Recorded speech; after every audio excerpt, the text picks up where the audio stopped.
तो हम लोग आज से स्टार्ट करते हैं अपना advance Java. First of all मैं थोड़ा सा थियरी बताऊंगा तुमको।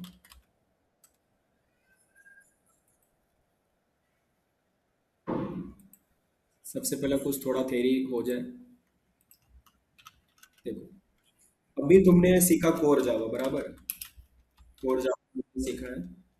और कोर जावा में तुमने काफ़ी कंसेप्ट सीखे, जैसे कि variable, data type, operator, conditional statement, loop statement, function, array, उसके बाद class, object, encapsulation, inheritance, method of writing, run time, मतलब काफ़ी object oriented programming concept, collection framework हो गया, स्विंग हो गया, मतलब कोर जावा में आपने काफ़ी कंसेप्ट सीख लिए अभी तक। ठीक है। वैसे अगर मैं देखूँ ना, जावा में ऐसा कोर जावा नाम का कुछ चीज़ नहीं होता है। अगर मैं जावा को कैटेगराइज करूँ तो यहाँ पर आपको मिलते हैं ऐसे। ऐसी means standard addition. Okay. Standard addition को ही सब लोग कोर जावा कहते हैं। Core Java. तो एक स्टैंडर्ड एडिशन होता है जिसी को सब कोर जावा बोलते हैं। मतलब स्टैंडर्ड एडिशन मीन्स वो चीज़ है जो आप एक इम्पोर्टेंट है, जो जावा का फंडामेंटल्स डेवलप करता है। तो वो सारी चीज़ें आ जाती है एसी के अंदर, स्टैंडर्ड एडिशन जो जावा का फंडामेंटल्स डेवलप करेगा आपका।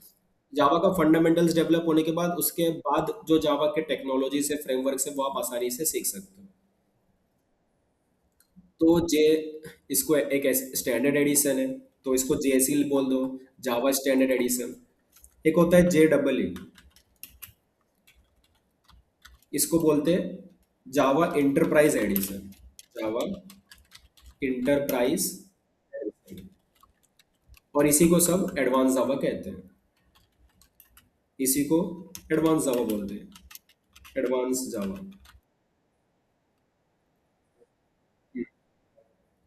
Enterprise edition, E N T E N,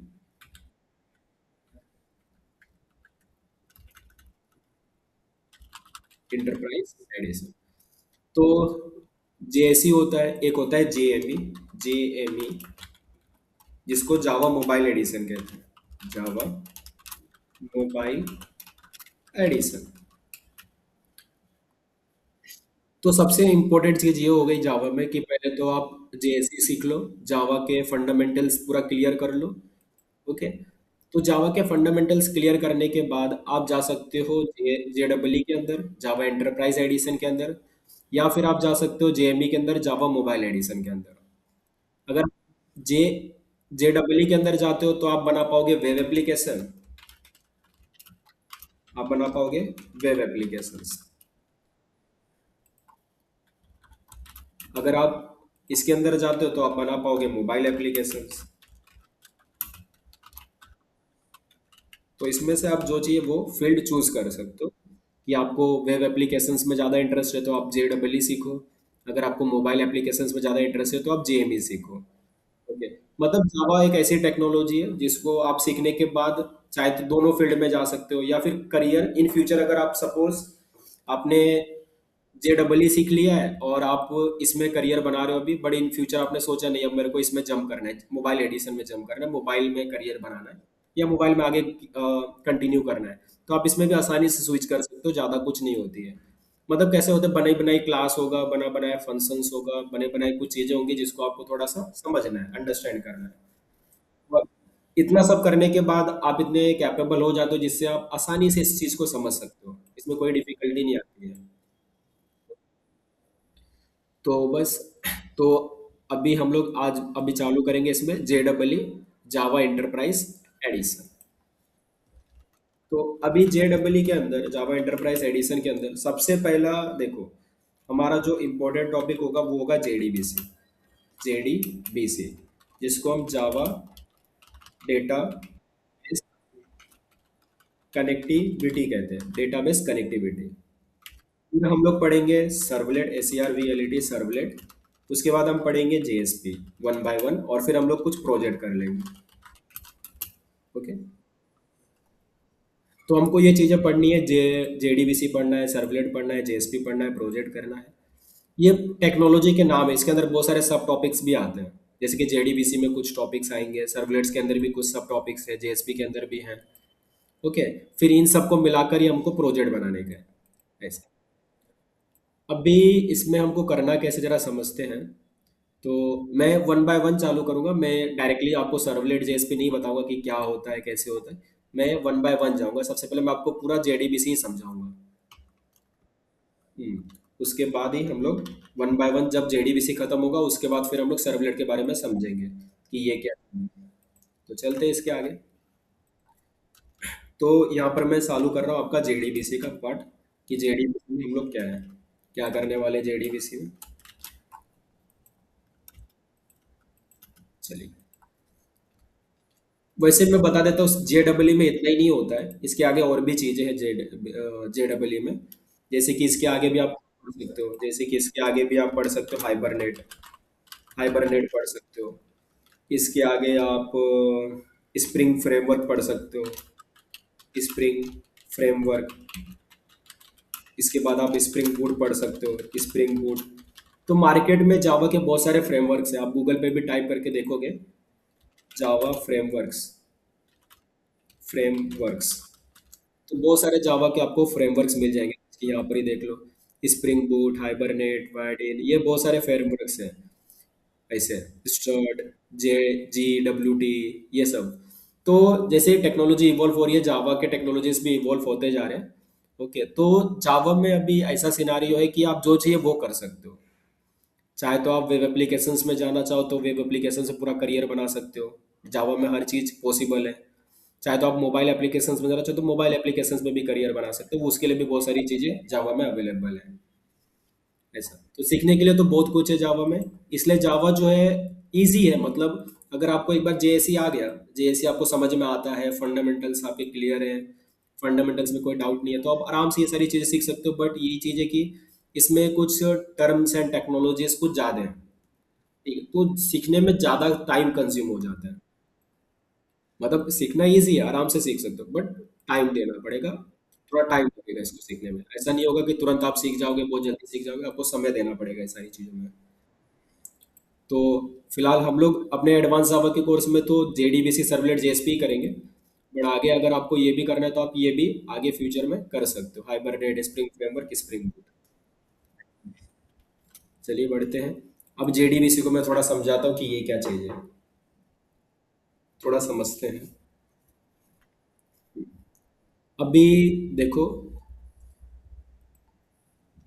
अभी तक आपने जो भी प्रोग्राम्स किए जावा में, उसमें आपने जो भी क्रिएट किया, जैसे कि आपने स्टूडेंट का डेटा क्रिएट किया, एम्प्लॉय का डेटा क्रिएट किया, कोई भी डेटा आपने जो क्रिएट किया अभी तक, क्या वो कहीं स्टोर हुआ? नहीं, अभी तक कहीं भी स्टोर नहीं हुआ वो, बराबर, वो स्टोर नहीं हुआ। जैसे कि आपने प्रोग्राम लिखा, प्रोग्राम को रन किया तो मेमोरी मिला तो आउटपुट आपको दिखा टर्मिनल पर।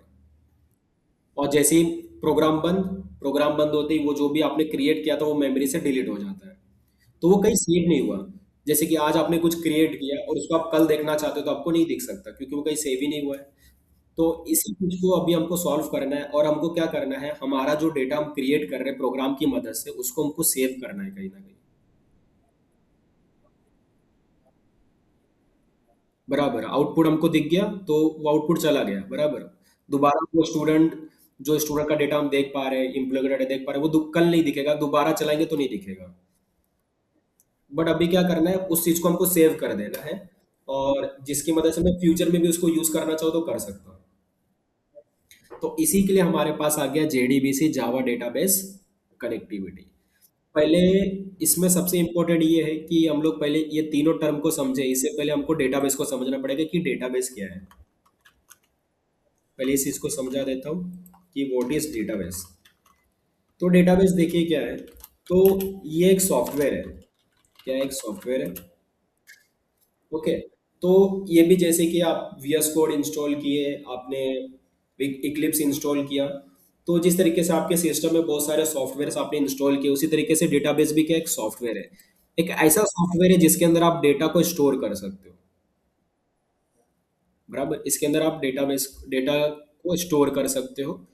बट कैसे में स्टोर कर सकते हो? तो it is a software in which we can store our data in a structured way और इन अ ऑर्गेनाइज्ड वे। तो एक स्ट्रक्चर्ड वे में, एक ऑर्गेनाइज्ड वे में हम अपने डेटा को स्टोर कर सकते हैं। It is a software in which we can store data in a structured way और in a organized way।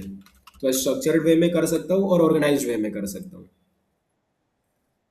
अभी स्ट्रक्चर्ड वे और ऑर्गेनाइज्ड वे का क्या मतलब है? तो जैसे कि अगर आपने कभी एक्सेल यूज किया है, एक्सेल में हम क्या करते हैं, सीट क्रिएट करते हैं, सीट में हम लोग टेबल्स क्रिएट करते हैं, कॉलम्स बनाते हैं, रोज में एंट्रीज करते हैं। In the same way database में भी यही होता है। डेटाबेस में क्या होता है कि हम लोग एक टेबल बना लेंगे, टेबल में कुछ कॉलम्स होंगे और कॉलम्स में हम लोग एंट्रीज करते जाएंगे, रोज में एंट्रीज होती जाएगी और वो सेव रहेगा। और इसको हम लोग क्या कर सकते हैं, किसी भी प्रोग्राम से हम इसको जोड़ सकते हैं, कनेक्ट कर सकते हैं और प्रोग्राम की मदद से इस डेटा को यूज कर सकते हैं। चाहे तो वो प्रोग्राम किसी में भी लिखा हो, चाहे वो प्रोग्राम जावा में हो, पाइथन में हो, पीएचपी में हो, जावास्क्रिप्ट में हो, तो कोई भी टेक्नोलॉजी से हम डेटाबेस को कनेक्ट कर सकते हैं। ठीक है, बट अभी हम जावा पढ़ रहे हैं तो थोड़ा इसको जावा के पॉइंट ऑफ व्यू से हम समझेंगे। तो सबसे पहले तो हमने ये समझ लिया कि भाई ये तो एक सॉफ्टवेयर है जिसके अंदर हम अपने डेटा को स्टोर कर सकते हैं स्ट्रक्चर्ड वे में, ऑर्गेनाइज्ड वे में। ठीक है, चलो स्टोर तो कर दिया, बढ़िया है। अब ये जो डेटाबेस है, ये मार्केट में अवेलेबल है। दो तरीके के डेटाबेस आपको मार्केट में मिलते हैं। There two types of database. तो दो टाइप्स के आपको डेटाबेस मिलेंगे मार्केट।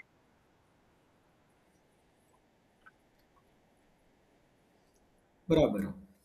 एक सॉफ्टवेयर जिसमें डेटा को स्टोर किया जाएगा, लाइक एक्सेल। एक्सेल से कंपेयर कर लो आप।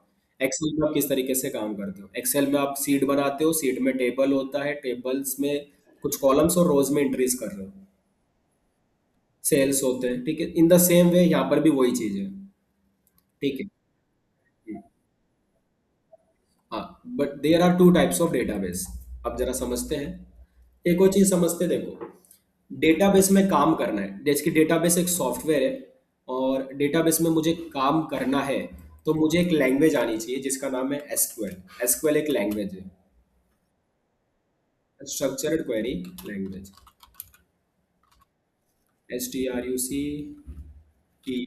Structured query language. तो ये एक स्ट्रक्चर्ड क्वेरी लैंग्वेज है।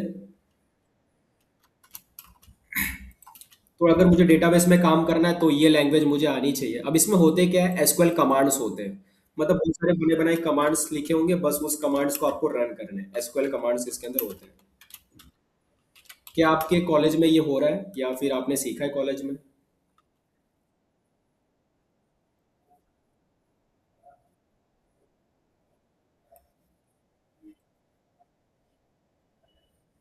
अच्छा, मतलब नहीं, एसक्यूएल तो एक अलग से टॉप मतलब सब्जेक्ट होना चाहिए आपके कॉलेज में। डेटाबेस करके सब्जेक्ट है क्या? डेटाबेस या फिर एसक्यूएल करके सब्जेक्ट?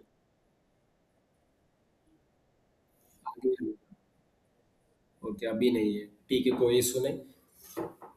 तो डेटाबेस एक सॉफ्टवेयर है जिसमें हम लोग डेटा को स्टोर करेंगे स्ट्रक्चर में, ऑर्गेनाइज में। उसमें काम करने के लिए हमको एसक्यूएल आना चाहिए। एसक्यूएल का full form structured query language है। उसमें होता क्या है, एसक्यूएल कमांड्स होते हैं। ठीक है, एसक्यूएल कमांड्स को हम यूज करके इसमें काम करते हैं।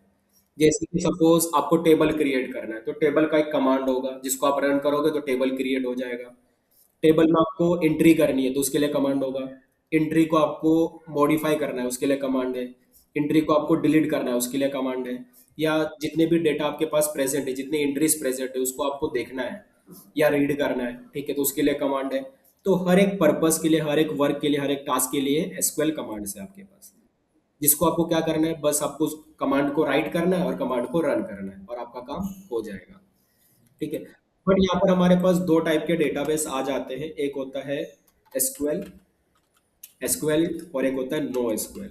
नो एसक्यूएल, एक होता है एसक्यूएल, एक होता है नो एसक्यूएल। अब ये दोनों में फर्क क्या है, थोड़ा समझेंगे। एसक्यूएल नो एसक्यूएल में फ़र्क क्या है? देखो, अभी क्या होता है कि एसक्यूएल में कैसे होता है कि हम लोग टेबल्स के फॉर्म में डेटा को स्टोर करते हैं, टेबल्स के फॉर्म में। टेबल्स, हम जैसे कि सपोज आपको स्टूडेंट का डेटा स्टोर करना है, तो आपने एक स्टूडेंट नाम का टेबल बना दिया, उसमें कुछ कॉलम्स क्रिएट कर दिए, उसमें रोज में आप एंट्रीज कर रहे हो। इन द सेम वे, आपने एम्प्लॉय का टेबल बना दिया, एम्प्लॉय के कुछ कॉलम्स आपने क्रिएट कर दिए और उसमें आप एंट्रीज कर रहे हो। ठीक है, तो टेबल के फॉर्म में उसमें काम किया जाता है, इसलिए उसको हम लोग स्ट्रक्चर्ड बोलते हैं और ऑर्गेनाइज्ड कहते हैं। बट अभी जो नो एसक्यूएल है, उसमें टेबल नहीं होता, तो ये अनस्ट्रक्चर्ड हो गया और अनऑर्गेनाइज्ड हो गया, मतलब ये अनस्ट्रक्चर्ड है, ये स्ट्रक्चर्ड नहीं है। जैसे कि सपोज कर लेते हैं, इसमें एसक्यूएल में कैसा है, सपोज आप एक सिस्टम क्रिएट कर रहे हो जिसमें आपको स्टूडेंट का डेटा स्टोर करना है। तो आपको पता होगा कि स्टूडेंट का ये सारे डेटा मेरे पास आने वाले हैं, जैसे कि आपको पता है स्टूडेंट का आईडी आएगा, नेम आएगा, यूजर नेम होगा, ईमेल होगा, पासवर्ड होगा, उनके मार्क्स होंगे, ब्रांच होगा। मतलब आपके पास फिक्स डेटा है कि यही डेटा आने वाला है, बराबर। जब आपके पास फिक्स्ड हो कि आपको पहले से ही पता है कि किस टाइप का डेटा आने वाला है, किस टाइप का डेटा हम यूज करने वाले हैं, तो जब फिक्स डेटा है, जब आपको पता है कि किस टाइप का डेटा आने वाला है, तो उस केस में आप एसक्यूएल यूज करो। बट जब आपको पता ही नहीं है कि भाई क्या डेटा आएगा, नहीं पता मुझे, हो सकता है कि कभी वो कुछ डेटा कभी वो दे, कभी वो नहीं दे ना। जैसे कि एक एग्जांपल लेता हूँ, रेज्यूमे। रेज्यूमे का एक एग्जांपल लेते हैं, सपोज आपको रेज्यूमे का डेटा स्टोर करना है। अब जो सबका रेज्यूमे वो अलग है, फ्रेशर्स का रेज्यूमे अलग होगा, और जो इंटरमीडिएट लेवल है उसका रेज्यूमे अलग होगा, जो सीनियर है उसका रेज्यूमे अलग होगा, या फिर जिसका रोल ही अलग है। अगर कोई अकाउंटेंट है तो उसका रेज्यूमे अलग होगा, डेवलपर है तो उसका रेज्यूमे अलग होगा। तो जो रेज्यूमे है वो सबका डेटा फिक्स नहीं है, वो अनस्ट्रक्चर्ड है, अनऑर्गेनाइज्ड है। रेज्यूमे सीवी, रेज्यूमे आपने क्रिएट नहीं किया अपना, जो हम लोग रेज्यूमे क्रिएट करते हैं अपना,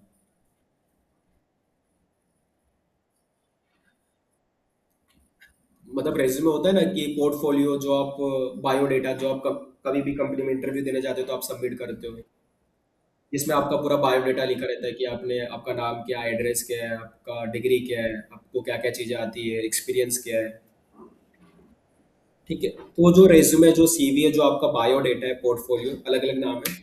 तो सपोज उसका डेटा स्टोर करना है, बट वो ऑर्गेनाइज्ड है क्या, क्या फिक्स्ड है, नहीं, सबका अलग अलग हो सकता है, अनस्ट्रक्चर्ड है। तो अगर उस टाइप का डेटा स्टोर है तो आप नो एसक्यूएल प्रेफर कर सकते हो। ऐसा, मतलब नो एसक्यूएल में ऐसा है कि उसमें कोई रिस्ट्रिक्शन नहीं है, देयर इज नो रिस्ट्रिक्शन। आप जैसा चाहिए वैसा डेटा स्टोर कर सकते हो, तो ये ज़्यादा कंफर्टेबल हो जाता है।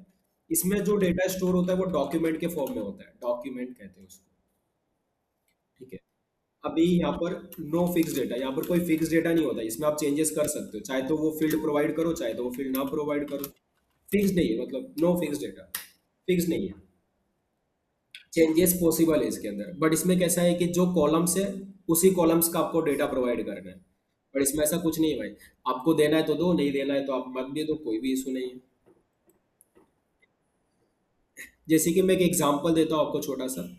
जैसे कि अगर आपको एसक्यूएल में आप डेटा स्टोर कर रहे हो, तो एसक्यूएल में सपोज आपने फील्ड बना रखा है कि भाई मुझे आईडी चाहिए, मुझे नेम चाहिए और मुझे ईमेल चाहिए, ऐसा आपने फील्ड बना रखा है। तो आप आईडी दे दोगे, उसका नेम दे दोगे और उसका एक ईमेल दे दोगे सपोज, ठीक है, ये उसका ईमेल हो जाएगा। ऐसे ही आप दूसरी एंट्री कर दोगे, बराबर। ये इस तरीके से आप एंट्री करोगे ऐसा। पर अभी अगर मैं नो एसक्यूएल की बात करूँ तो नो एसक्यूएल में ऐसा एंट्री होता है, ऐसा एक रहेगा जिसमें आप देखो ऐसा आईडी दोगे इस तरीके से। आईडी क्या है, वन है। नेम देना है, ठीक है, नेम दो, ये हमारा नेम है। ठीक है, ईमेल नहीं देना, ठीक है, ईमेल छोड़ दो, कोई बात नहीं। यहाँ पर कोमा लगाओ, दूसरा एंट्री करो। अरे, हो सकता है यूजर को नहीं देना या यूजर के पास नहीं है, तो यहाँ पर रिस्ट्रिक्शन नहीं है। मैं ये बताना चाहता हूँ कि देखो इस तरीके से डेटा स्टोर होता है ऐसा। यहाँ पर सपोज नेम हो गया, और सपोज अगर आप आपके ईमेल में, तो ईमेल भी दे दो, ये लो ईमेल आ गया। हाँ, मैं फॉर्मेट बता रहा हूँ कि कैसे डेटा स्टोर किया। हम्म, तो ये जो मैं बता रहा हूँ टेबल, ये टेबल दिख रहा होगा आपको, बराबर। इट इज लाइक,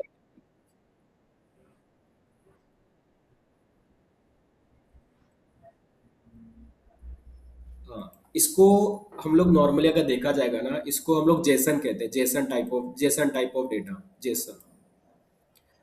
या फिर इसको आप की वैल्यू भी बोल सकते हो, की वैल्यू, जैसे कि ये हमारा की है और ये हमारा वैल्यू है, ये हमारा की और वैल्यू। आपने मैप पढ़ा है, मैप, बराबर। बराबर की वैल्यू, तो ये भी की वैल्यू की तरह ही है, की है, वैल्यू है, की वैल्यू है। तो इस तरीके से करते जाओ, तो ये अनस्ट्रक्चर्ड हो गया, ये स्ट्रक्चर नहीं है। चाहे तो आप कोई फील्ड को मिस भी कर सकते हो, या फिर उसको दे भी सकते हो। ठीक है, तो ये अनस्ट्रक्चर्ड हो गया। तो अगर आपको, आपके पास फिक्स डेटा है, आपके पास पता है कि यही फिक्स डेटा है, और रिस्ट्रिक्शन चाहिए कि भाई यही डेटा आना चाहिए मेरे पास, तो आप टेबल मतलब एसक्यूएल यूज कर सकते हो। अगर आप कोई रिस्ट्रिक्शन नहीं चाहते हो, थोड़ा फ्लेक्सिबिलिटी चाहते हो, ठीक है, कि थोड़ा फ्लेक्सिबल हो, तो उसके लिए आप नो एसक्यूएल यूज कर सकते हो। अब वो टेक्नोलॉजी पे डिपेंड करता है कि आप क्या सॉफ्टवेयर बना रहे हो, क्लाइंट की रिक्वायरमेंट क्या है, उसके अकॉर्डिंग आप एसक्यूएल नो एसक्यूएल चूज किया जा सकता है, कोई इशू नहीं है। तो इतना हमने समझा अभी तक कि डेटाबेस क्या होता है। It is a software in which we can store data in a structured way और in a organised way. Database में काम करने के लिए एसक्यूएल होता है, जिसका full form structured query language है, उसके लिए एसक्यूएल कमांड्स होते हैं। दो टाइप के डेटाबेस मार्केट में अवेलेबल है, एसक्यूएल और नो एसक्यूएल। एसक्यूएल में होता है टेबल्स, टेबल्स के फॉर्म में डेटा स्टोर किया जाता है, जिसमें फिक्स डेटा होता है। और नो एसक्यूएल में डॉक्यूमेंट के फॉर्म में डेटा को स्टोर किया जाता है, जिसमें नो फिक्स डेटा है, फिक्स डेटा नहीं होता है। और ये उसके एक एग्जाम्पल हो गया छोटा सा।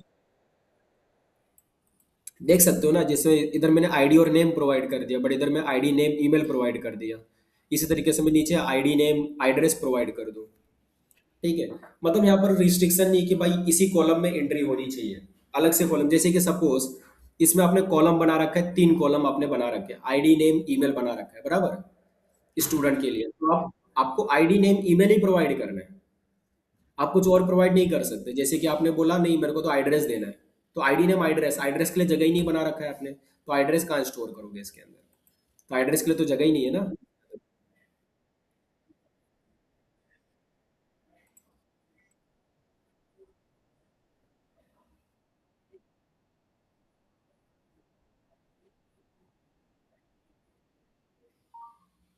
देखो ऐसा फिक्स नहीं बोल सकते, इसको हम बोल सकते हैं कि चाहे तो आप ये डेटा प्रोवाइड करो, चाहे तो नहीं भी कर सकते हो। मतलब इसमें लिमिटेशन नहीं, आप चाहे तो कॉलम्स बढ़ा दो, जैसे कि यहाँ पर देखो, मैंने, मेरे को फिक्स डेटा मैं इसलिए बोल रहा हूँ क्योंकि मुझे पहले से ही पता है कि मेरे पास किस टाइप का डेटा आने वाला है, कितना आने वाला है। मुझे पता है स्टूडेंट ना हमेशा बस आईडी नेम ईमेल ही देगा, उसके अलावा कुछ नहीं देगा, आईडी नेम ईमेल ही मेरे पास बस। ID name email, ID name email बस। बट हो सकता है, बट इसमें कैसा है कि सपोज उसने आईडी नेम दे दिया, और इन फ्यूचर मुझे ईमेल देने का है, तो मैं ईमेल भी दे सकता हूँ, कोई इशू नहीं है, ईमेल ऐड करवाना चालू कर दूँ। अगर मुझे लगा इन फ्यूचर मैं एड्रेस देना चालू करूँ, तो मैं एड्रेस भी दे दूँ भाई, मुझे क्यों, कोई इशू नहीं है। तो इसमें कोई फिक्स डेटा नहीं है। तो जब आपको फिक्स्ड है कि भाई हाँ यही डेटा आने वाला है, जैसे कि सपोज मैंने 3 कॉलम का बना रखा हूँ इधर, तो मैं इधर एड्रेस नहीं बना रखा हूँ, मतलब मैं एड्रेस दे ही नहीं सकता, एड्रेस के लिए जगह ही नहीं है, बराबर, एड्रेस के लिए जगह नहीं है।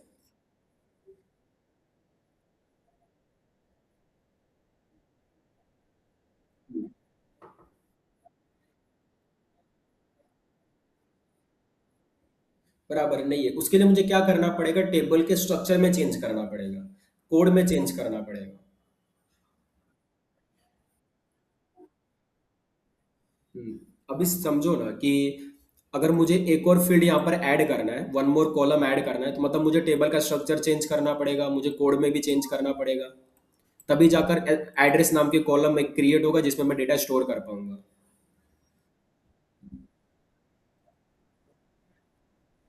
हम्म, और फिक्स उसमें फिक्स्ड कॉलम्स है।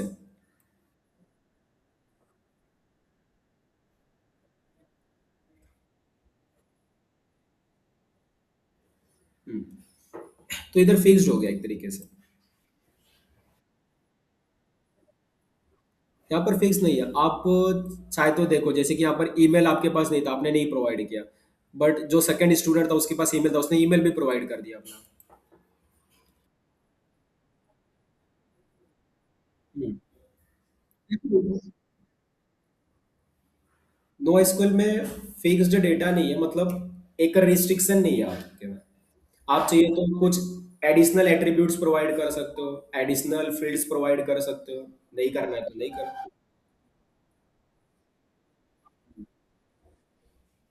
एसक्यूएल नहीं है इसमें। एसक्यूएल मतलब फिक्स्ड होता है। No fixed. इसमें फिक्स्ड का देखो, फिक्स्ड बोलने का रीजन यही है कि इसमें कॉलम्स बनाए जाते हैं। ठीक है, टेबल होता है, टेबल्स में कॉलम्स होते हैं, और कॉलम्स बना दिए मतलब फिक्स्ड हो गया कि भाई ये 3 कॉलम है, इसी 3 कॉलम में एंट्री होने वाली है बस। इस 3 कॉलम के बाहर हम नहीं जाने वाले।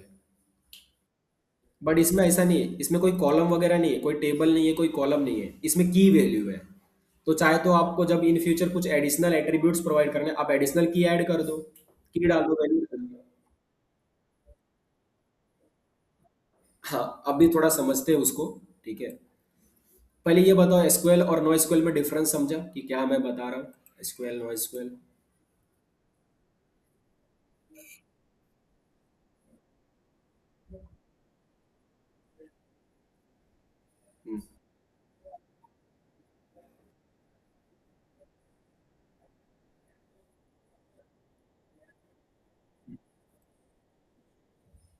बराबर।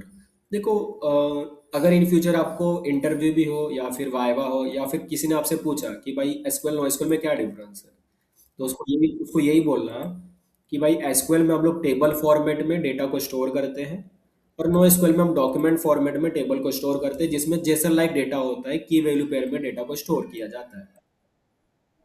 Document format. ठीक है, इसको हम डॉक्यूमेंट कहते हैं, ये हमारा एक डॉक्यूमेंट हो गया ऐसा। और इसको डॉक्यूमेंट नहीं बोलना चाहते तो इसको भी ऐसा बोल सकते हो कि जेसन लाइक डेटा में हम लोग स्टोर करते हैं, जेसन, इसको जेसन कहा जाता है। Okay. JSON, JSON, JSON, JSON. JavaScript object notation, इसको बोला जाता है जेसन। ये भी आप धीरे धीरे समझोगे, अभी चीजें हैं हमारे पास, काफी चीजें। तो इसको जेसन लाइक डेटा भी बोल सकते, डॉक्यूमेंट बोलो, जेसन लाइक डेटा बोलो, या की वैल्यू पेयर बोल दो, ये भी चल जाएगा। की वैल्यू में डेटा को स्टोर किया जाता है। ठीक है, तो ये टेबल है इसलिए ये फिक्स डेटा हो गया, ये टेबल नहीं है इसलिए ये नो फिक्स डेटा हो गया, क्योंकि टेबल में ही फिक्स डेटा होता है। ठीक है, डॉक्यूमेंट में फिक्स डेटा नहीं है। टेबल्स में क्यों फिक्स डेटा? क्योंकि उधर कॉलम्स हम बनाते हैं, कॉलम्स। और जब कॉलम्स बना के रखे हो तो पता है कि भाई यही डेटा आना चाहिए। अब एड्रेस नाम का कॉलम ही नहीं है तो एड्रेस कैसे डाल सकता हूँ मैं? एड्रेस नाम का जगह ही नहीं है। ठीक है। ठीक है, तो चलो, एसक्यूएल और नो एसक्यूएल तो हमने समझा कि क्या है। अभी मार्केट में ना बहुत सारे एसक्यूएल भी डेटाबेस है और मार्केट में बहुत सारे नो एसक्यूएल डेटाबेस भी हैं। ठीक है, अब मैं उसको दिखाता हूँ आपको कि एसक्यूएल नो एसक्यूएल डेटाबेसेस। ठीक है, तो आप देख सकते हो कि SQL databases, SQL.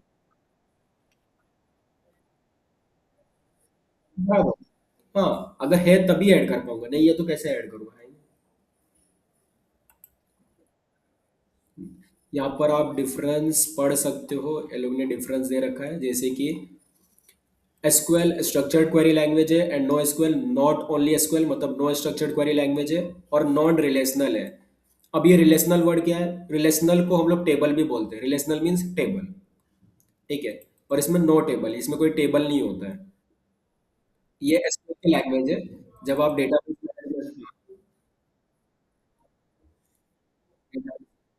Different approach. हम्म, तो ये दो तरीके हैं जिससे आप अपने डेटा को स्टोर कर सकते हो, डेटा को मैनेज कर सकते हो, और इसके यूज केसेस अलग अलग है। आपके रिक्वायरमेंट के बेसिस पे आप डिसाइड कर सकते हो कि आपको एसक्यूएल चाहिए, आपको नो एसक्यूएल चाहिए।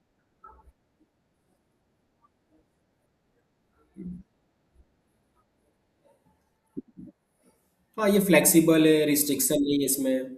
इसमें स्कीमा बनाया जाता है, वो भी मैं बताऊंगा। स्कीमा लाइक डेटाबेस का डेफिनेशन, मतलब आप कौन सा देखो।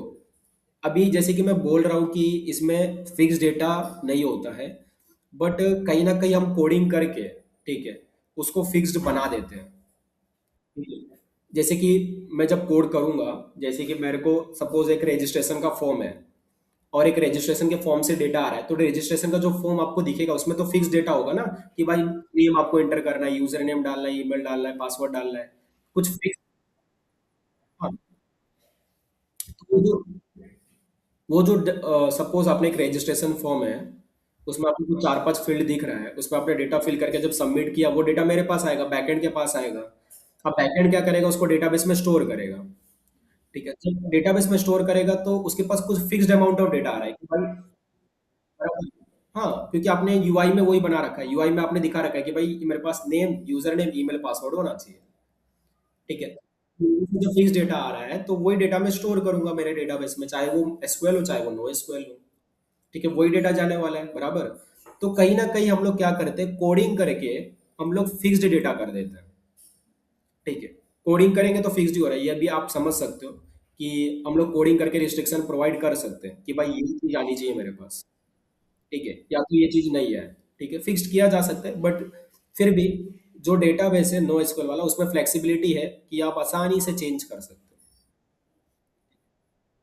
फ्लेक्सिबिलिटी रहती है, आप बस कोड में जाकर चेंज मार दो कि भाई ये वाला फील्ड भी अलाउ कर देंगे। और वो जैसे ही आप अलाउ करोगे, बस स्कीमा मतलब डेटाबेस में कुछ करना ही नहीं है, जैसे ही आपने कोड में अलाउ किया वो डेटाबेस में सेव कर देगा। स्कीमा मतलब डेटाबेस का डेफिनेशन, टेबल का definition. Definition in the sense कि आप, आपका जो टेबल है उसमें क्या क्या आपको, क्या क्या फील्ड्स स्टोर करना चाहते हो। ठीक है, आप उसको स्पेसिफाई करते हो कि भाई मेरे पास जो स्टूडेंट नाम का डॉक्यूमेंट बनेगा उसमें ये सारे फील्ड्स आ जाएंगे। ऐसा कोडिंग कोडिंग में आप स्पेसिफाई करोगे, कोडिंग में जब आप कोडिंग करोगे। ठीक है, वो इन फ्यूचर की बात है जब आप उस चीज में घुस जाओगे पूरा एकदम, पूरा फुल स्टैक डेवलपर का जो पॉइंट होता है, तो उस चीज में आप समझ जाओगे कि स्कीमा में किस चीज को बोल रहा हूँ। अभी फिलहाल आप ऐसा समझ सकते हो, डेफिनेशन आप स्पेसिफाई करोगे कि डेटाबेस में आप क्या स्टोर करना चाहते हो। हाँ मतलब स्पेसिफाई कर दिए तो कहीं ना कहीं वो स्ट्रक्चर हो गया। ठीक है, स्पेसिफाई कर दिया ना, बता दिया भाई यही डेटा आने वाला है, यही डेटा जाके स्टोर होगा, आपने फिक्स कर दिया। हम्म। हम्म। तो ये तो चीजें हो गई एसक्यूएल नो एसक्यूएल। अभी देखो हम एज अ जावा डेवलपर ना, हमको इन चीजों पे ज्यादा फोकस करने का जरूरत है नहीं। ठीक है, क्योंकि अभी हम लोग जावा सीख रहे हैं हम लोग एसक्यूएल नहीं सीख रहे कि उसमें एकदम घुस जाए। पर फिर भी ऊपर से बता रहा हूँ कि जो जो डेटाबेस है उसमें काम करने के लिए आपके पास दो चीजें, एसक्यूएल नो एसक्यूएल है। एसक्यूएल मतलब टेबल के फॉर्म में, इसमें डॉक्यूमेंट, ये फिक्स होता है, ये फिक्स नहीं होता। और टीएफ थोड़ा, ये ज्यादा फ्लेक्सिबिलिटी प्रोवाइड नहीं करता, ये रिस्ट्रिक्शन प्रोवाइड करता है, रूल्स। डिपेंड, ठीक है, डिपेंड करता है कि आपको क्या करना है, क्योंकि मैं तो एसक्यूएल भी यूज करता हूँ, नो एसक्यूएल भी यूज करता हूँ, और मेरा, जैसे कि अगर जावा के साथ देखा जाएगा ना, जावा, तो मैंने जितना देखा है जावा के साथ तो एसक्यूएल ही यूज किया जाता है। ठीक है, ठीक है, जावा के साथ एसक्यूएल। बट जैसे कि अभी जो आगे अभी जो टेक्नोलॉजी आ रही है, जैसे कि node JS, Express JS, next JS, Nest JS, तो जो अभी जो टेक्नोलॉजी मार्केट में चल रहा है, जैसा टेक्नोलॉजी इवॉल्व हो रहा है, तो उसमें ज्यादा ज्यादा नो एसक्यूएल यूज किया जा रहा है, no SQL, Node JS, Express JS, Nest JS, ये सब जावा स्क्रिप्ट के टेक्नोलॉजी, जावा स्क्रिप्ट के टेक्नोलॉजी है, जावा के नहीं, जावा स्क्रिप्ट।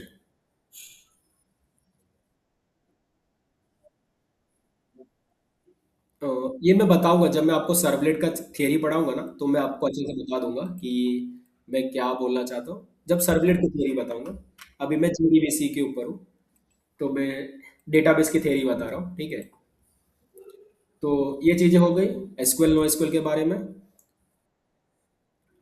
और मैं आपको दिखा रहा था कि इसमें कौन से डेटाबेस आते हैं तो यहाँ पर आप देख सकते हो कि जो एसक्यूएल है उसमें देखो, माइस्क्यूएल आता है, पोस्टग्रेसक्यूएल आता है, ओरेकल डेटाबेस आता है, माइक्रोसॉफ्ट एसक्यूएल सर्वर आता है। तो ये कुछ डेटाबेस के नाम हो गए जो एसक्यूएल डेटाबेस है।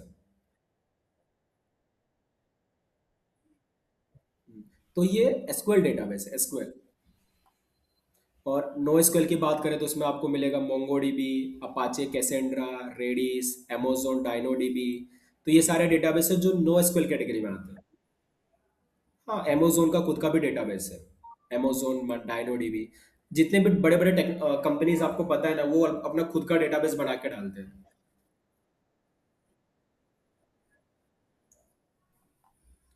हाँ, amazon आपको पता होगा, amazon जिस पे आप शॉपिंग करे किए होगे। ठीक है।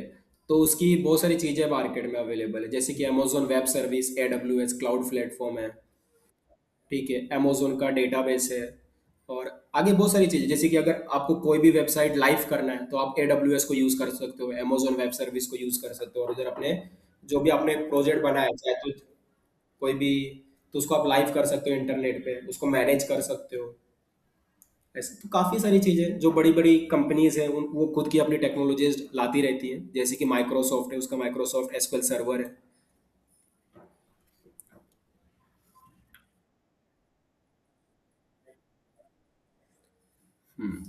देखो, अभी एसक्यूएल का अपना फीचर है, थियरी है, यूज केस है। और नो एसक्यूएल का अपना फीचर, थियरी है, यूज केस है। ठीक है। आप डेटाबेस मैनेजमेंट सिस्टम को पढ़ोगे तो उसमें कॉलेज लेवल पे जितना मुझे पता है, जब डेटाबेस मैनेजमेंट सिस्टम पढ़ाया जाता है तो उसमें एसक्यूएल ही पढ़ाया जाता है, एसक्यूएल होता है पूरा। ठीक है। अब उसके बाद आपको नो एसक्यूएल करना है तो वो भी कर सकते हो एक बार। डेटाबेस का रूल पता चल जाए, डेटाबेस होता क्या है, डेटाबेस में क्या किया जाता है, तो आप आराम से चीज़ें कर सकते हो। क्या है, एक सॉफ्टवेयर ही तो है, सॉफ्टवेयर में डेटा ही तो स्टोर करना है। सॉफ्टवेयर है, डेटाबेस करेंगे स्टोर, उसके लिए कुछ कोड होगा। ठीक है, कोड है तो हम लोग गूगल से देख लेंगे कोड को, क्या है कोई प्रॉब्लम नहीं है इसमें। अभी यहाँ पर थोड़ा सा पढ़ सकते हो, जैसे कि एसक्यूएल डेटाबेस स्ट्रक्चर्ड डेटा होता है, यहाँ पर अनस्ट्रक्चर्ड डेटा, ये सेमी स्ट्रक्चर्ड डेटा है ऐसे। चलिए फिर, तो हमने इतना तो कर लिया है। अब इधर ही हमारा चीज आ जाता है कि भाई, जो हमारा एसक्यूएल है तो उसके बहुत सारे एग्जांपल्स है, जैसे कि आप माई एसक्यूएल देख सकते हो। ठीक है। आप पोस्ट ग्री एसक्यूएल देख सकते हो, पोस्ट ग्री एसक्यूएल। आप एसक्यूएलाइट देख सकते हो, एसक्यूएलाइट डेटाबेस। और डेटाबेस देख सकते हो। और इसका जो फेमस नो एसक्यूएल का जो फेमस वाला है वो मोंगोडीबी है, बहुत ज़्यादा पॉपुलर है मोंगोडीबी। ऐसा तो हम लोग क्या करने जा रहे हैं, हम लोग अभी जो डेटाबेस कनेक्टिविटी करने जा रहे हैं, जावा डेटाबेस कनेक्टिविटी, वो एसक्यूएल के एक डेटाबेस के साथ करने जा रहे हैं, माई एसक्यूएल। ओके, तो हम लोग माई एसक्यूएल सीखेंगे, और माई एसक्यूएल नहीं सीखेंगे, मतलब इतना सीखेंगे जिससे हमारा डेटाबेस कनेक्टिविटी हो जाए। ऐसा तो हम लोग इसमें से जा रहे हैं माइस्क्वेल करना, तो ये हो गया पूरा थियरी कि माइस्क्वेल होता क्या है। तो अभी आपको समझ में आ गया होगा कि माइस्क्वेल एक्चुअल में है क्या। हम्म, तो ये मैं पूरा कॉपी पेस्ट करके आपको सेंड कर रहा हूँ। सेंड कर दिया मैंने, आई थिंक पूरा गया कि नहीं गया, गया पूरा गया। ओके। जब मेरा 1 आवर हो जाए ना तो मुझे बताना, क्योंकि मुझे रिकॉर्डिंग स्टॉप भी करना रहेगा। अभी तो आधा घंटा, हाफ आवर है पूरा। क्योंकि ज़्यादा बड़ा रिकॉर्डिंग करके अच्छा नहीं है, 1 1 आवर का ठीक है, 1 आवर 1 आवर ऐसा।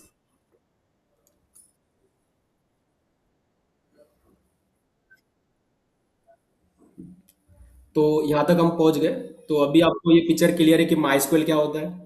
आप क्या बताओगे माइस्क्वेल के बारे में, अगर किसी ने पूछा व्हाट इज माइस्क्वेल, बताइए।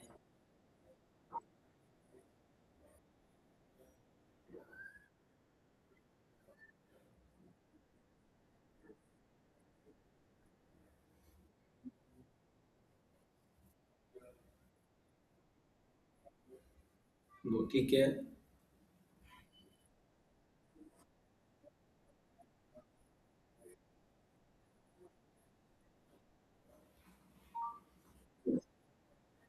आपको थोड़ा ऐसा बोलना चाहिए कि माइस्क्वेल एक डेटाबेस सॉफ्टवेयर है, जिसमें हम अपने डेटा को स्टोर करते हैं स्ट्रक्चर्ड वे में, ऑर्गेनाइज्ड वे में।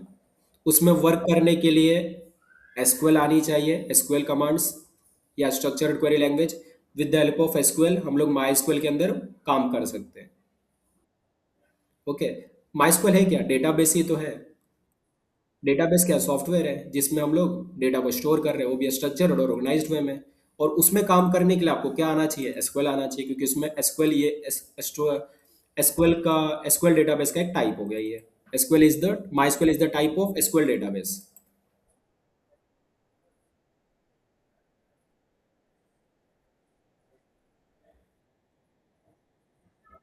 Database software.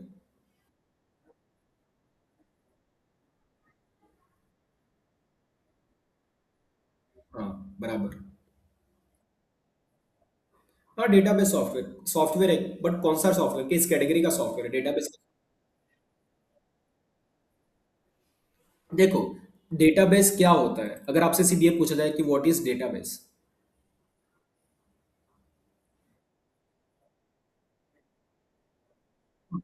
डेटाबेस क्या है? एक सॉफ्टवेयर ही तो है। और माइस्क्वेल क्या है? माइस्क्वेल भी तो एक डेटाबेस ही है।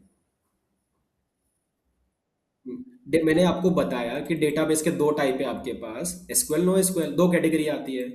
और एसक्यूएल इस वाले कैटेगरी के अंदर आता है, एसक्यूएल के अंदर आता है।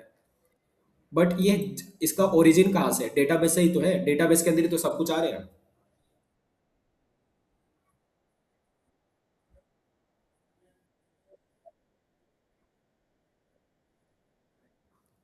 देखो, ठीक है, वापस एक बार बोलना, मैं बता देता हूँ आप क्लियर बोल रहे हो, राइट है कि नहीं, वापस बोल।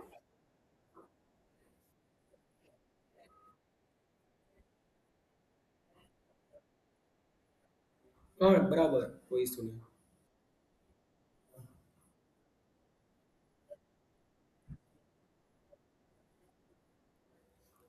देखो, डेटाबेस सॉफ्टवेयर बोलोगे तो क्लियर हो जाता है कि वो डेटाबेस है, डेटाबेस सॉफ्टवेयर है। अभी तो सॉफ्टवेयर तो मार्केट में बहुत कुछ है, जैसे कि आप लोग वीडियो एडिटिंग के लिए सॉफ्टवेयर यूज कर लो, कोड एडिटर के लिए सॉफ्टवेयर यूज कर लो, बहुत सारे सॉफ्टवेयर है मार्केट में। तो सॉफ्टवेयर की बात करो तो कौन सा? डेटाबेस सॉफ्टवेयर, डेटाबेस का सॉफ्टवेयर है जिसमें हम डेटा को स्टोर करेंगे, बस। अभी आप इसको भी बोल सकते हो कि my SQL is the type of SQL database, SQL database का एक टाइप हो गया, सिंपल। क्योंकि डेटाबेस के दो टाइप है, SQL, no SQL. SQL database, no SQL database, और माई एसक्यूएल एसक्यूएल डेटाबेस के अंदर आता है। हम्म। तो ये सारी चीज़ें हो गई। जब आप डेटाबेस मैनेजमेंट सिस्टम पढ़ोगे तो उसमें आपको ये थोड़ा सा यही सारी चीज़ें बताई जाएंगी कि डेटाबेस क्या होता है, एसक्यूएल, नो एसक्यूएल क्या होता है, और एसक्यूएल के क्या फ़ायदे हैं, कैसे करते हो। और उसके कमांड्स आपको पढ़ाए जाएंगे, और उसके फीचर्स, एडवांटेज, डिसएडवांटेज सब कुछ बताया जाएगा। तो ये सारी चीज़ें हो गई, और चलो बढ़िया है। तो अभी आपने ये समझ लिया कि डेटाबेस क्या है। तो अभी हम लोग जेडीबीसी को समझते हैं, जावा डेटाबेस कनेक्टिविटी। ठीक है। तो मैं क्या करता हूँ, मैं सबसे पहला एक इक्लिप्स ओपन कर लेता हूँ, ठीक है। अभी तक हमने इक्लिप्स को ओपन ही नहीं किया है। तो हमने, देखो, हमको काम करने के लिए क्या क्या चाहिए। सबसे पहले तो हम जेडीबीसी में ही काम करने जा रहे हैं, तो जेडीबीसी में ही सिर्फ काम करने के लिए हमारे पास होना चाहिए माई आपके सिस्टम में इंस्टॉल हो, माई चाहिए। आपके सिस्टम में इक्लिप्स होना चाहिए, ठीक है। और इक्लिप्स का भी कौन सा version? Eclipse IDE for enterprise. Eclipse IDE चाहिए for enterprise, enterprise Java Java web developer, ऐसा नाम होगा, जावा वेब डेवलपर। तो ये वाला आईडी हमको चाहिए, और साथ में जावा आपके पास जेडी के तो होना चाहिए, जावा डेवलपमेंट किट। ये चीजें होनी चाहिए। आपके सिस्टम में माई स्क्वेल हो, आपके सिस्टम में इक्लिप्स हो, आपके सिस्टम में जेडीके हो। ओके। तो ये ऑलरेडी मैंने इंस्टॉल करवा रखा है, आपका यहाँ पर भी देख सकते हो। ये जो हमारा ये है हमारा Eclipse IDE for enterprise Java and web developer. तो ये होना चाहिए आपके पास, Eclipse IDE for enterprise Java and web developer. इसमें हम लोग करके जा रहे हैं। Eclipse ID,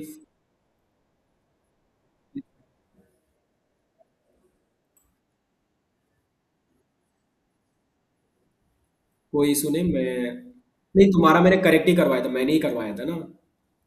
Eclipse IDE for enterprise Java and web developer. ठीक। हाँ, ये आईडी फॉर इंटरप्राइज, इंटरप्राइज नाम आ गया ना, वही है।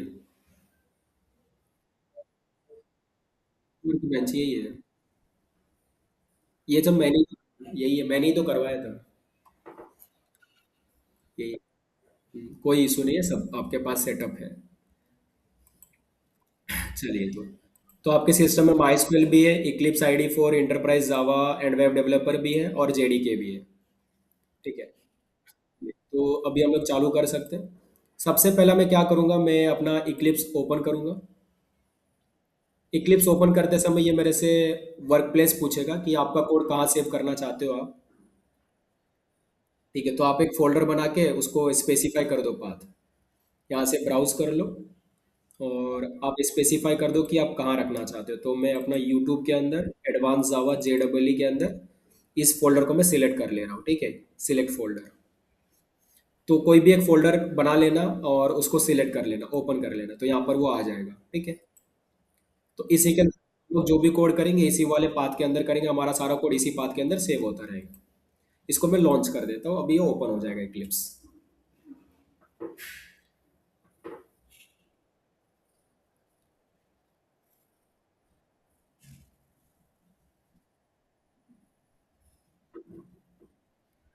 तो ये हमने ओपन कर लिया और यहाँ पर ऐसा इंटरफेस आपको दिखेगा, ऐसा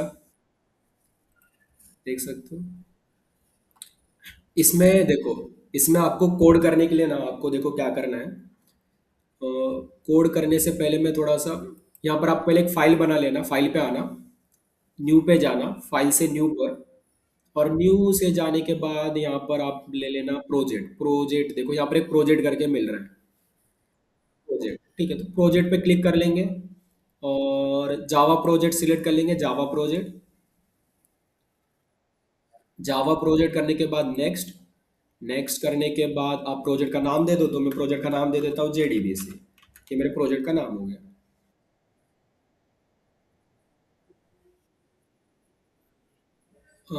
कर सकते हो, करो, क्योंकि मैं अभी देखो कोड ज़्यादा बड़ा नहीं है, कोड कम ही है। इसका जो, इसको समझने वाली चीज़ है वो ज़्यादा इंपॉर्टेंट है।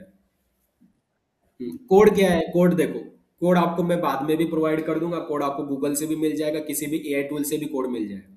कोड आपको कहीं भी मिल जाएगा, आप उसको रन भी कर लोगे। रन करने के लिए क्या, रन बटन होगा, रन दबाया, रन हो गया, ठीक है। उसमें कोई भी इशू नहीं है। इम्पोर्टेंट ये है कि जो आपने कोड किया या जो कंसेप्ट है JDBC का, उसको आपको समझ में आना चाहिए।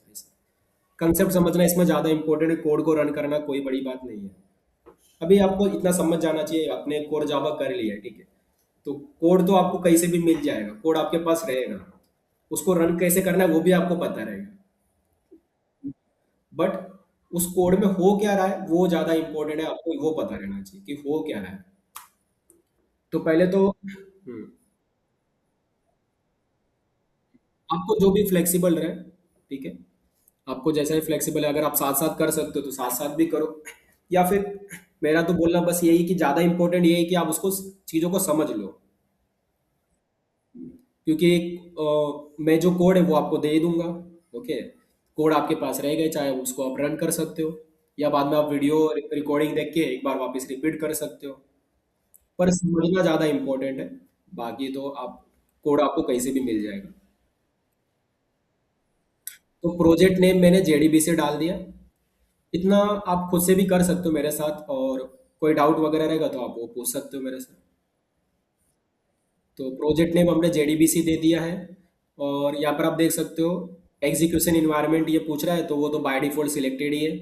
जावा का स्टैंडर्ड एडिशन 21, मतलब JDK 21 सिलेक्टेड है यहाँ पर, ओके। बाकी हमको ये जो बाय डिफॉल्ट सिलेक्शन है उसी को रखना है, बाकी कुछ छेड़छाड़ नहीं करना है हमको। हम्म, हाँ, मैंने वापस दिखा देता हूँ मैं फाइल पे गया था, न्यू पे गया था, और न्यू पे जाने के बाद मैं गया था प्रोजेक्ट में। प्रोजेक्ट में जाने के बाद मेरे को इधर ऑप्शन मिला था जावा प्रोजेक्ट का। जावा प्रोजेक्ट पे क्लिक किया, नेक्स्ट किया मैंने, और फिर मैं यहाँ पर प्रोजेक्ट का नाम दे दिया JDBC। JDBC नाम देने के बाद यहाँ पर लिखा है मॉड्यूल क्रिएट करना है क्या आपको, दिस मॉड्यूल, इसका कोई रिक्वायरमेंट है नहीं, इसको हटा दो। तो बस जो भी सिलेक्टेड है नेक्स्ट करो, नेक्स्ट करते ही प्रोजेक्ट बन जाएगा, और फिनिश कर दो, हो गया। नो कर दो, इधर कोई जरूरत नहीं। तो ये बन गया प्रोजेक्ट, हमारा एक प्रोजेक्ट रेडी है जिसके अंदर हम अपना काम कर सकते हैं। इसको ओपन करता हूँ मैं। तो JDBC के अंदर एसआरसी में कुछ नहीं, खाली, ठीक है। इसी के अंदर हमको सब कुछ करना है। तो पहले तो मैं क्या करता हूँ, मैं इसके अंदर एक फाइल क्रिएट कर लेता हूँ, टेक्स्ट TXT फाइल, अगर यहाँ से पॉसिबल है तो एक फाइल क्रिएट करता हूँ SRC के अंदर जिसका नाम रहता है नोट्स। notes.txt कर देता हूँ मैं, ठीक है। तो notes.txt, और जो मैंने यहाँ पर सारी चीज़ें लिखी गई है वो मैं उठाकर यहाँ पर मैं डाल देता हूँ। ठीक है, यहाँ पर मैंने डाल दिया notes dot T x T. ठीक है, तो यहाँ से मेरा कोई इशू नहीं है। चलिए अब आगे बढ़े। हम्म। अभी तो हमने ये समझ लिया, अब पिक्चर में ये आता है कि भाई अब ये जेडीबीसी क्या है, जरा उसको समझते हैं। देखो हमारे पास तीन चीजें हैं। हमारे पास है, इसको मैं थोड़ा बड़ा करके भी दिखाता हूँ आपको। हमारे पास देखो तीन चीजें, हमारे पास है हमारा जावा का प्रोग्राम। ओके, जावा के प्रोग्राम से हमारा जो डेटा है, हमारे पास जो डेटा क्रिएट होगा, वो डेटा को मुझे भेजना है मेरे डेटाबेस में। डेटाबेस में भेजना है, बराबर। बट इसमें प्रॉब्लम ये है कि भाई जो डेटाबेस है, उस वो भी तो एक सॉफ्टवेयर है। उसकी जो कोडिंग की गई होगी, वो भी तो किसी ना किसी एक लैंग्वेज में की गई होगी।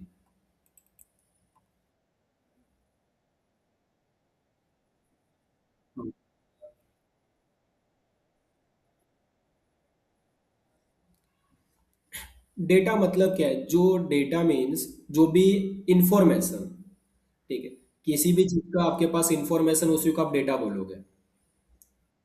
चाहे वो स्टूडेंट का इंफॉर्मेशन हो, एम्प्लॉय का इंफॉर्मेशन, कोई भी इंफॉर्मेशन हो आपके पास, उसी इंफॉर्मेशन को हम डेटा बोलते हैं।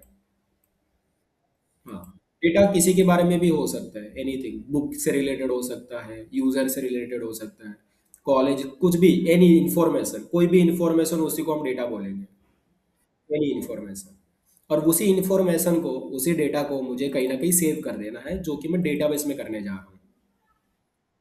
पर डेटाबेस में प्रॉब्लम ये है कि भाई डेटाबेस है, वो भी तो एक सॉफ्टवेयर है, वो भी ना किसी किसी लैंग्वेज में बनाया गया होगा। अब जरूरी थोड़ी ना है कि वो जावा के लैंग्वेज में ही बना होगा। हाँ, अब यही प्रॉब्लम आ रहा है। प्रॉब्लम ये है कि भाई मुझे तो जावा का प्रोग्राम उठाकर, मतलब जावा के प्रोग्राम की मदद से डेटाबेस में डेटा स्टोर करना है। बट इसके लिए तो डेटाबेस का भी जावा के अंदर होना जरूरी है। तभी तो वो मेरे जावा के लैंग्वेज को अंडरस्टैंड करेगा, वरना कैसे करेगा? वो तो कर ही नहीं सकता। बट ऐसा तो फिक्स नहीं है भाई, डेटाबेस तो किसी में भी बना होगा। अब डेटाबेस किसी में भी बना है, किसी भी लैंग्वेज में बना है, चाहे वो सी लैंग्वेज में बना होगा, सी प्लस प्लस लैंग्वेज में बना होगा, पाइथन लैंग्वेज में बना होगा, कौन सा भी लैंग्वेज में बना हो पता नहीं मुझे को। बट मुझे इतना पता है कि ये किसी ना किसी लैंग्वेज में बना है। और हो सकता है कि मेरी ये प्रोग्रामिंग लैंग्वेज से डिफरेंट हो। अब उस केस में प्रॉब्लम ये आ रहा है कि भाई मैं अपना प्रोग्राम को, मैं अपने जावा के प्रोग्राम से कैसे मैं डेटा में स्टोर करूं। अगर मैं एग्जाम सपोज कर लेता हूँ ये सी लैंग्वेज में बना है। ठीक है, सपोज कर लेता हूँ मैं कि भाई ये जो डेटाबेस की जो कोडिंग की गई है ना, वो सी लैंग्वेज में की गई है, सपोज कर लिया मैंने। ठीक है, सी प्रोग्रामिंग लैंग्वेज में बनी है, सपोज कर लिया। अब देखो क्या चीज होती है। तो मुझे क्या करना पड़ेगा, मेरे जावा के प्रोग्राम को, मतलब मैं जब यूजर को दिखाऊंगा, तो उस समय मेरा जावा का प्रोग्राम रन हो रहा है। अब यूजर ने कुछ तो डेटा एंटर किया होगा, फिर वो डेटा किसके पास आएगा? जावा के प्रोग्राम के पास आएगा। अब जावा के प्रोग्राम को पहले मुझे कन्वर्ट करना पड़ेगा सी के प्रोग्राम में,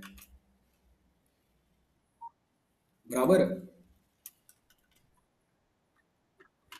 जब मैं उसको सी में कन्वर्ट करूंगा तभी तो कंपेटेबल होगा जावा डेटाबेस में स्टोर होने के लिए। क्योंकि मेरा जो डेटाबेस है वो सी लैंग्वेज समझता है। मैं एग्जाम सपोज कर रहा हूँ, मैंने पहले ही बोल दिया कि, जैसे कि मैंने पहले ही बोला कि भाई जो डेटाबेस है वो भी तो एक सॉफ्टवेयर है। और सॉफ्टवेयर को बनाने के लिए एक लैंग्वेज,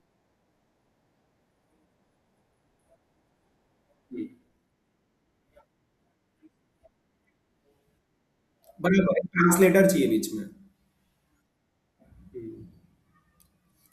चीजें समझ रहे हो कि ये एक डेटाबेस है जो एक किसी लैंग्वेज में होगा, हमने सपोज कर लिया सी लैंग्वेज में बना गया था। अब मेरा जावा का प्रोग्राम है। अब मेरे जावा के प्रोग्राम में मेरे पास जो डेटा है वो मेरे को स्टोर करना है इस डेटाबेस में, जो सी अंडरस्टैंड करता है, जावा नहीं। ये अंडरस्टैंड करता है सी। तो मुझे क्या करना पड़ेगा, मेरे को जावा के प्रोग्राम को सी में कन्वर्ट करना पड़ेगा। अब वो सी अब वो जो भी लॉजिक होगा बीच में, जो भी लॉजिक होगा बीच में वो मुझे पता नहीं, जो भी लॉजिक होगा, कोई क्लास होगा, कोई इंटरफेस होगा जिसको मुझे यूज करके कन्वर्ट करना पड़ेगा या खुद से लॉजिक लिखना पड़ेगा, जो भी है, ठीक है। तो लॉजिक तो खुद से लिखना पड़ेगा, बराबर। कन्वर्टर, हाँ, जो कन्वर्ट करने का जो लॉजिक है वो मुझे लिखना पड़ेगा, हो सकता है उस लिखने में मेरे को बहुत ज्यादा समय लगे, या मैं कब तक बना पाऊँ मुझे पता नहीं, और मुझे काफी टाइम कंज्यूम हो सकता है और बहुत ही डिफिकल्ट ये चीज हो गई, बराबर। अब यहाँ पर एक चीज, आपको एक और चीज हो रही है कि भाई मेरे को तो जावा आता है, मेरे को फिर सी भी सीखना पड़ रहा है।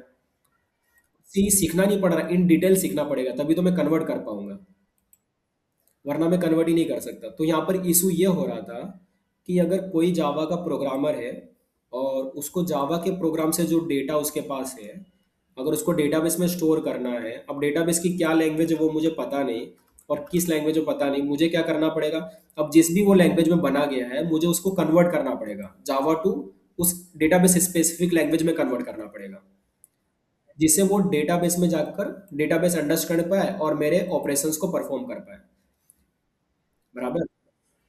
बट ये चीज़ तो डिफिकल्ट थी भाई, मैं कैसे करूँ इस चीज़ को। तो इस चीज़ को करने के लिए मार्केट में बहुत सारे ड्राइवर आए, ड्राइवर, ड्राइवर, ठीक है। ड्राइवर अभी बेसिकली देखो, मैं सिंपल सा अगर मैं बोलूँ, तो बीच में इधर हमारी चीज़ आ गई, जेडीबीसी नाम का चीज़ आ गया, जेडीबीसी नाम का एपीआई आ गया, देखो, जेडीबीसी एपीआई या जेडीबीसी, ठीक है, जेडीबीसी का आ गया। अब जेडीबीसी क्या करता है, भाई तुम अपना काम जावा में करो, ठीक है, जावा में तुम्हारे, हाँ, जेडीबीसी एपीआई, एपीआई मीन्स क्या, जावा के अंदर एपीआई किस फॉर्म में रहता है, क्लास, इंटरफेस, एब्स्ट्रैक्ट क्लास। तो जेडीबीसी में क्या होगा, class, interface, abstract class, application programming interface, जो आपको एक इंटरफेस, एक मिडलवेयर बना के दे देता है, एक मिडलवेयर आपके सामने खड़ा है, ठीक है।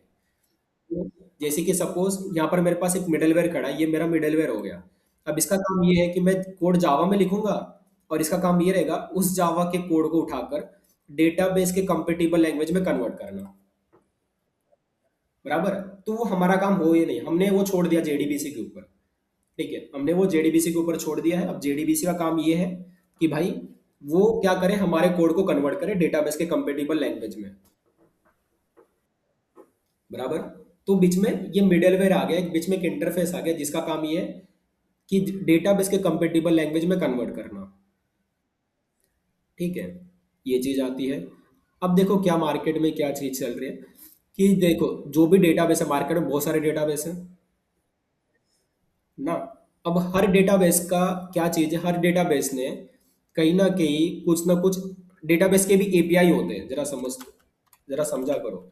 डेटाबेस भी क्या प्रोवाइड करता है, एपीआई प्रोवाइड करता है, एपीआई। एपीआई मतलब कोड, इसको आप सिंपल लैंग्वेज में कोड समझो, ठीक है, कोड, ठीक है, सिंपल लैंग्वेज में इसको कोड समझोगे, बराबर। कन्वर्टर नहीं, डेटाबेस का कोड समझो। सपोज डेटाबेस वाले जो है, ठीक है, अब वो चाहते हैं कि भाई डिफरेंट डिफरेंट प्रोग्रामर्स मेरे को यूज करें, ठीक है, बट वो मुझे कैसे यूज करेंगे, मुझे उनको कुछ तो देना पड़ेगा बनाकर, मुझको उनको कुछ तो देना पड़ेगा कि भाई एक काम करना, आप ये कोड का यूज कर लेना जिससे आपकी कनेक्टिविटी मेरे से हो जाएगी।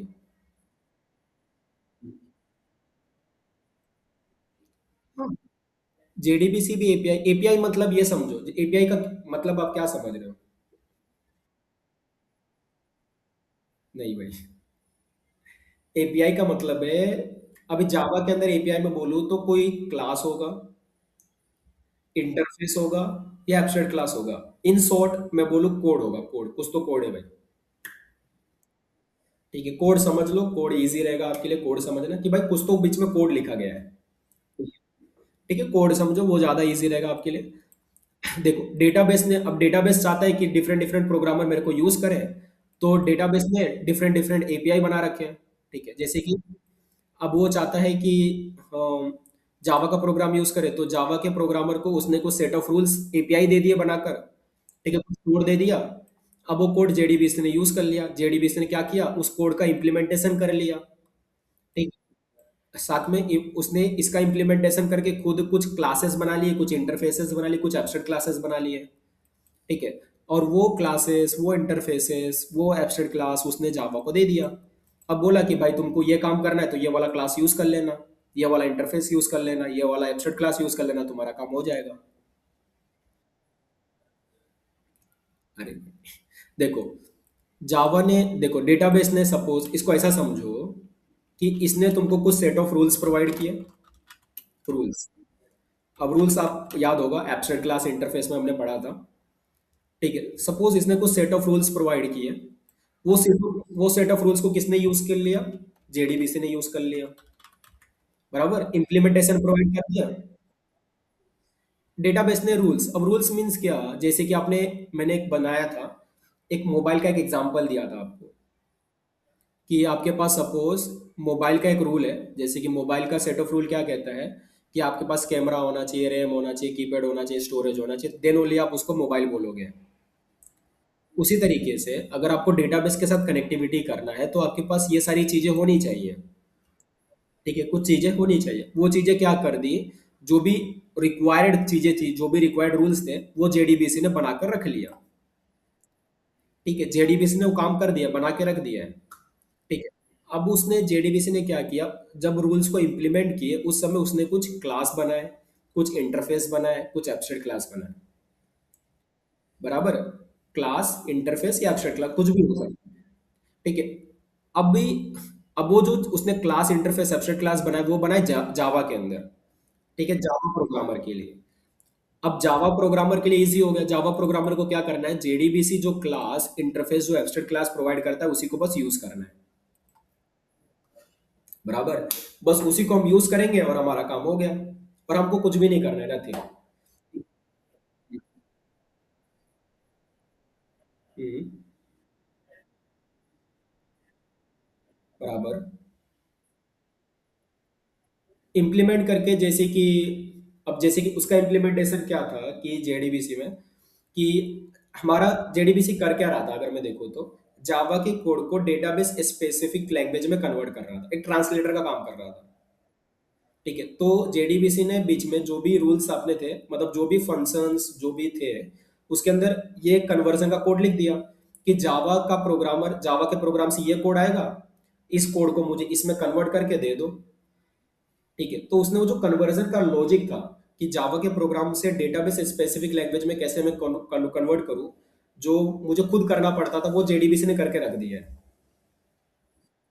ठीक है, जेडीबीसी ने करके रख दिया है। अब मेरा काम बस इतना ही है कि जेडीबीसी जो मुझे फंक्शंस प्रोवाइड कर रहा है, जेडीबीसी जो मुझे क्लास, इंटरफेस, जो एब्स्ट्रैक्ट क्लास प्रोवाइड कर रहा है, बस मैं उसको क्या करूं, यूज करूं। जो ट्रांसलेशन का लॉजिक था, मतलब अभी मैंने आपको बताया था कि हम जावा का प्रोग्राम लिख रहे हैं बट डेटाबेस का लैंग्वेज कुछ अलग होगा, या डेटाबेस का इम्प्लीमेंटेशन किसी और लैंग्वेज में होगा, तो हमको बीच में ये लॉजिक लिखना पड़ रहा था कि जावा के प्रोग्राम को मैं उस डेटाबेस स्पेसिफिक लैंग्वेज में कन्वर्ट करूं। देन ओनली डेटाबेस हमारे कोड को अंडरस्टैंड कर पाएगा कि हम क्या करना चाहते हैं। बराबर, वो मुझे खुद करना पड़ रहा था, बराबर, मुझे लिखना पड़ रहा था, जावा प्रोग्रामर को लिखना पड़ रहा था। ठीक है, जब भी मुझे डेटाबेस की कनेक्टिविटी करनी है, मुझे वो सारे रूल्स, मुझे सब कुछ वो डिफाइन करना पड़ रहा है, सब कुछ वो लॉजिक लिखना पड़ रहा है। ठीक है, जीरो से लॉजिक पूरा लिखना पड़ रहा है। ठीक है। अब वही काम हमारे जगह पे किसने करके रख दिया है, जेडीबीसी ने करके रख दिया है। जेडीबीसी ने बोला है कि भाई तुम ज्यादा टेंशन मत लो। ठीक है, तुमको डेटाबेस से काम करना है, ठीक है, तुमको माई में, माई डेटाबेस में काम करना है। ठीक है, मैंने माई का जितने भी एपीआईज थे, जो भी रूल्स थे, उसको इम्प्लीमेंट करके रखा है, और ये मेरे क्लास इंटरफेस है, उसको बस आप यूज कर लो। अब आप कोई भी डेटाबेस लगाओ, ठीक है, हर डेटाबेस, अभी चाहे तो आप इधर माई लगाओ, माई का जो एपीआई है वो जेडीबीसी ने इम्प्लीमेंट कर रखा है। चाहे तो वो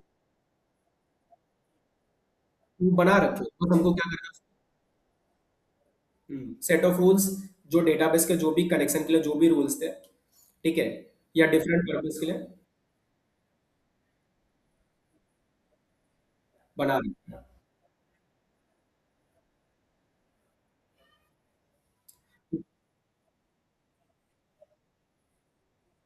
जेडीबीसी को यूज करेगा।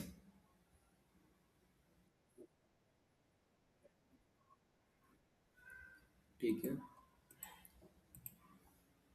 यस।